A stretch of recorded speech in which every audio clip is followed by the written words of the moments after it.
Donald ট্রাম্পের শপথ আজ। মার্কিন যুক্তরাষ্ট্রের প্রেসিডেন্ট হিসেবে ডোনাল্ড ট্রাম্পের দ্বিতীয় মেয়াদের শপথ গ্রহণ করবেন সোমবার অর্থাৎ 20শে জানুয়ারি। তার শপথ গ্রহণ অনুষ্ঠানটি দেশটির স্থানীয় সময় দুপুর 12টার দিকে ক্যাপিটল ভবনে অনুষ্ঠিত হবে বলে জানিয়েছে প্যারিস ভিত্তিক পৃথিবীর সবচাইতে প্রাচীনতম সংবাদ মাধ্যম এএফপি। এদিন নবনির্বাচিত ভাইস প্রেসিডেন্ট জেডি ভ্যান্সও শপথ নেবেন।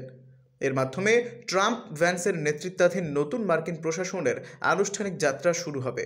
সোমবার আনুষ্ঠানিকভাবে শপথের মাধ্যমে যুক্তরাষ্ট্রের 47তম প্রেসিডেন্ট হিসেবে দ্বিতীয় মেয়াদে ক্ষমতা গ্রহণ করে ডোনাল্ড ট্রাম্প হোয়াইট হাউসে প্রত্যাবর্তন করবেন। $200 মিলিয়ন ব্যয়ে এই শপথ অনুষ্ঠানের নিরাপত্তার রাজধানীতে দায়িত্ব পালন করছেন ন্যাশনাল গার্ডের 7,800 সদস্য সহ 25,000 আইন প্রয়োগকারী সংস্থার সদস্য। এতে বিশ্বের অনেক সরকার প্রধান ও রাজনীতিবিদকে আমন্ত্রণ জানানো হয়েছে। তবে তীব্র শীতের মধ্যে হালকা বরফের কারণে এবার পরিবর্তন আনতে হচ্ছে স্থান নির্বাচনে।